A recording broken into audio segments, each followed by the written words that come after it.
دو ایسے بندے آتے ہیں، ایک فائر کر لیتا ہے، دوسرا سائڈ سے بھاگ جاتا ہے۔ ایک جو فائر کرتا ہے وہ آخر آ کر اپنے آپ کو بلاسٹ کر لیتا ہے۔ یہ کہانی ہے ترلائی اسلام آباد کے مضافاتی علاقے کا ایک امام بارگاہ جو جمعہ کی بابرکت دن وہاں پر جمع ہوتے ہیں اور اللہ کی بارگاہ میں اپنے آپ کو حضور پیش کرتے ہیں۔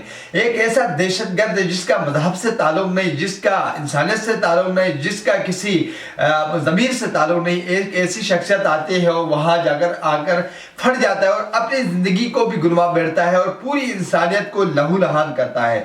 آج 6 فروری کو اسلام آباد کے لواحی کی علاقہ مضافاتی علاقہ ترلائی کے علاقے میں ایک مقامی امام بارگاہ کے اندر کافی لوگ وہاں پر خاص طور پر ایز روٹین کے جمعے کے دن جمع ہوتے ہیں اور وہاں پر جمعہ کی نماز ادا کرنے کے لیے اکٹھے ہو جاتے ہیں، جہاں پر دو شخصیات آتے ہیں۔ ایک شخص فائر کر دیتا ہے گارڈ کے اوپر اور دوسرا اپنے آپ کو دروازے کے ساتھ ہی بلاسٹ کر لیتا ہے اور دوسرا بھاگ کے نکل آ جاتا ہے۔ جہاں کے جو وہاں پر چشمدید گواہ ہیں، وہاں پر سامعین ہیں، ان کے مطابق یہ کہا جا رہا ہے کہ یہ سین وہاں پر ہو چکا ہے اور کئی جانے آج جمعے کے بابرکت کے دن ضائع ہو جاتے ہیں۔ پورا امت مسلمہ کے لیے ایک غم کا ایک پیغام جاتا ہے، جہاں پر لوگوں کی جانیں اجل بن جاتی ہے اور پورا علاقہ غم کے اس سانچے میں چلا جاتا ہے۔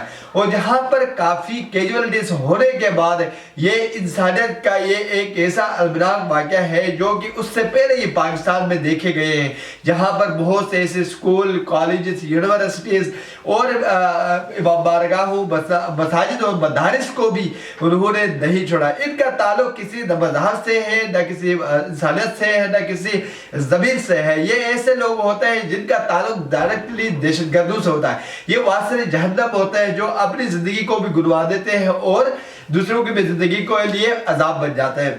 یہ اسلام آباد میں آج 6 فروری کو ایک ایسے سانحہ ہوتا ہے جہاں پر کافی جانیں ضائع ہو جاتی ہیں۔ اس وقت تقریباً 50-60 سے ابو ہو چکی ہیں، لیکن شہادتیں جو ہیں وقتاً فوقتاً جو آہستہ آہستہ آتی جا رہی ہے۔ اچانک اس بلاسٹ کے اندر ایسے لوگوں کی جو مسافر بھی ہوتے ہیں، دیگر مقامی بھی ہوتے ہیں، وہ اس لوگ میں اجل بن جاتے ہیں اور وہاں پر ایمرجنسی خاص طور پر پمز اور پولی کلینک کے اندر ایمرجنسی نافذ کی جاتی ہے۔ وہاں پر ہسپتالوں کے اندر بیڈز کی کمی ہو جاتی ہے، ڈاکٹرز کی کمی پڑ جاتی ہے اور پولیس دفری اس وقت کم پڑ جاتی ہے کہ اس علاقے کی جو سیکیورٹی ہے اس کو کیا کہتے ہیں کہ سیکیورٹی کو سیف کیا جا سکے، اس سیکیورٹی کو سنبھالا جا سکے۔ یہ ایک ایسا سانحہ ہے، اس سے پہلے بھی پاکستان کے اندر بہت زیادہ دیکھے گئے ہیں۔